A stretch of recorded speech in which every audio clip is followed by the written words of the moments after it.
recently the first vice president, Riek Machar, has been put under house arrest. Him and his wife and a number of other people. This is what concerned the leadership in the region. The situation in South Sudan is explosive and can explode any time.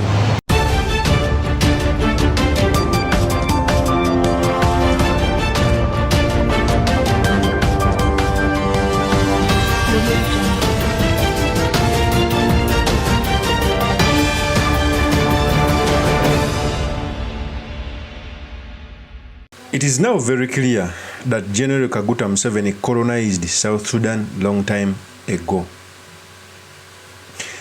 General Kaguta Museveni has been an helper of the Sudanese government. In fact, he does that individually without putting in consideration Uganda as a country. In many of the cases where General Museveni has intervened in South Sudan, he has done that against the will of the Ugandan government. To an extent that when the Kenyan envoy RAILA was sent to South Sudan, so that to oversee the peace between Salva Kiir, the president, and the first vice president, Riek Machar, he was told to go back to Museveni to give a green light. If you don't understand this, it's like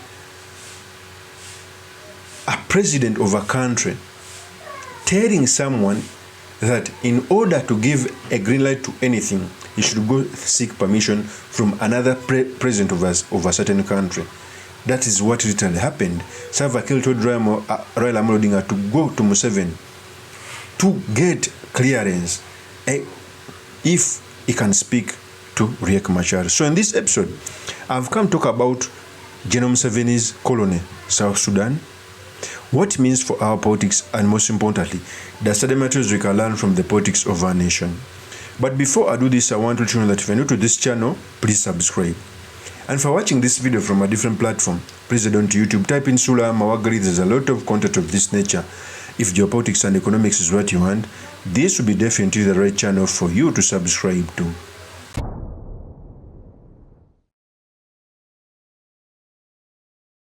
First of all, Sudan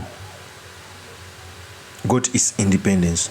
Among the very many countries that helped it to get independence includes Uganda, because Uganda was on the forefront to an extent of housing rebels. Even up to now, General Kaguta Museveni is still helping Salva Kiir to retain power at the expense of Ugandans. Is it okay for an African to help another African brother? Yes, it is okay. But also we are independent nations where some things are supposed to be put in consideration. I was reading a certain book in foreign policy. It is not always recommended for a neighboring country to entangle in the politics of another country. Even if a country wants to do that, it should do that in the background. For example, whereas it's good for South Sudan to be stable, but for Uganda to going in South Sudan, it can also have a ripple effect.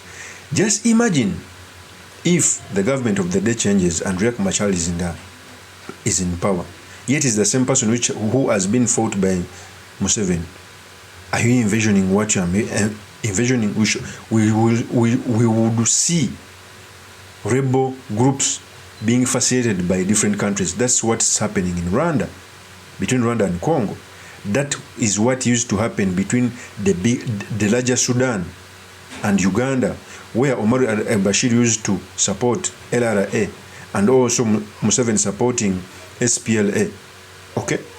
So, it is not always recommended for you to entangle in your neighbor's political matters.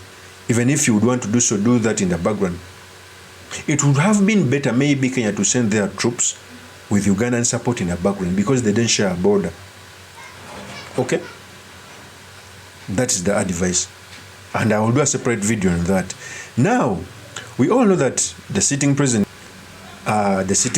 Salva Kiir is having some disagreements with the first president, Riek Machar. And the disagreement has been going on for a long period of time. When it erupted, Salva Kiir requested the UPDF to go and help him settle this matter. General Museveni rushed, took the UPDF soldiers to help Sudan. In fact, let me first show you the pictures when General Museveni had entered Sudan to oversee the peace. Here's the tape.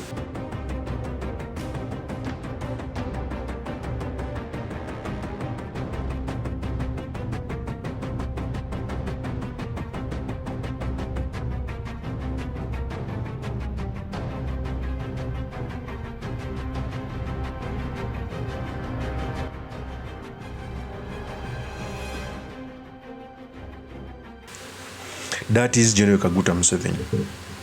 1. General Museveni said making any country stable is recommended, but he's doing it at the expense of Ugandans. You know that few days back, there is a budget which was brought in Parliament to ask for money for this operation. Yet we get less in South Sudan, even in our trade deficit. Kenya, which just sent an envoy, has a bigger say in terms of an economy compared to Uganda, and that is unfortunate. Okay, and because Uganda is helping out South Sudan, it reached an extent that the sitting president sent away RAILA Odinga to go speak to President Museveni to get a green light so that the peace talks can continue. Okay, so it showed me that General Kaguta Museveni is like the president of South Sudan. RAILA Odinga, when he reached South Sudan, he was told to go back to Uganda. In fact, RAILA Odinga said these statements. Listen very carefully. I went to Juba, South Sudan, as an envoy of IGAD. President Ruto had spoken to President Museveni of Uganda, Prime Minister Abiy of Ethiopia, and President Omar Gele of Djibouti. This is because of the deteriorating security situation in South Sudan. So I went to Juba and had a meeting with President Salva Kiir of the South Sudan in his office. You know that recently the first Vice President, Riek Marchha, has been put under house arrest.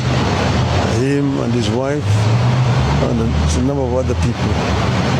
This is what concerned the leadership in the region. The situation in South Sudan is explosive and can explode any time. So I had a lengthy discussion with President Kiir, who told me about challenges they're facing, that there was a killing of a general and about 10 other people in the town of Nasir in the Upper Nile. And this is what they're actually investigating. And because of this, he said that Vice President Dr. Riek Marchha had been placed under house arrest as they continue with their investigations.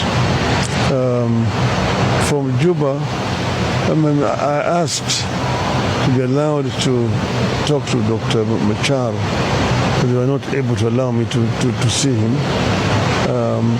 They recommended that I meet with President Museveni. So from Juba, I went to Entebbe. I had a meeting with President Museveni. I reported to him what I had found in South Sudan. And after lengthy discussions, he said he was going to get in touch with President Kiir. So we agreed that I would go back to Juba later. So I've come back here, and I just want to say that it is a work in progress. I'm going to make a report to President Ruto and Prime Minister Abiy and President Gele of my findings in South Sudan. The situation requires international attention. I'm happy with the UN for getting engaged in what's going on in South Sudan. I think it is a situation that warrants intervention by international community. Thank you. That is Raila Amolo Odinga. So literally, Raila Amolo Odinga was blocked from seeing Riek Machar. He was told to go back to Uganda to speak General Kaguta Museveni. It shows you how General Kaguta Museveni is controlling South Sudan. Remember the countries which mostly supported Sudanese independence. It was Kenya and Uganda. It's the reason as why even when Omar al-Bashir was fighting the SPLA rebels, used to do South Sudanese in the country. By the very rich. Yet I got to know that there were many of them were rebel leaders. When I was staying around Kansang, I used to see Sudanese being guarded by the UPDF, not knowing that they were rebel leaders doing operation in their own country. So when they got independence, the situation, the political divide continued. And the people who are keeping Salva Kiir in power is General Kaguta Museveni. But in the later date, it will have,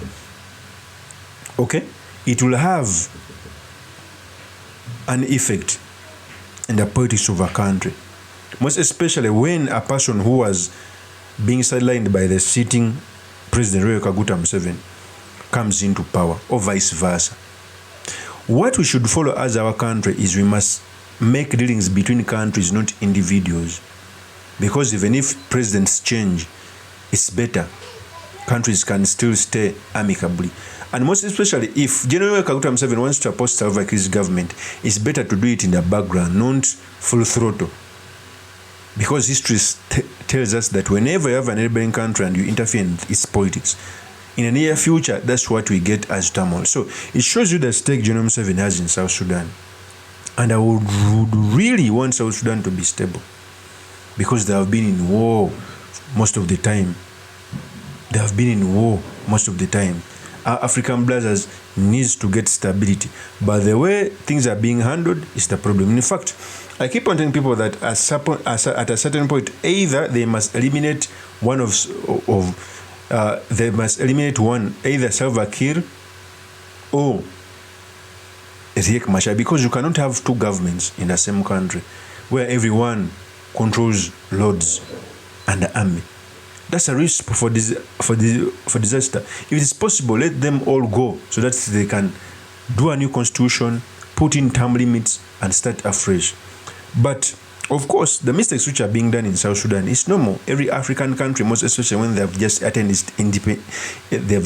independence, they suffer at the same things which these people are suffering. Of course, that's my opinion. Do make comments by commenting about this. If this is your first time on this channel, I implore you to subscribe, like and comment so that it can be. If this is your first time on this YouTube channel, I implore you to subscribe, like and comment so that I can be motivated to do more of such videos. I'll see you on another one. Peace.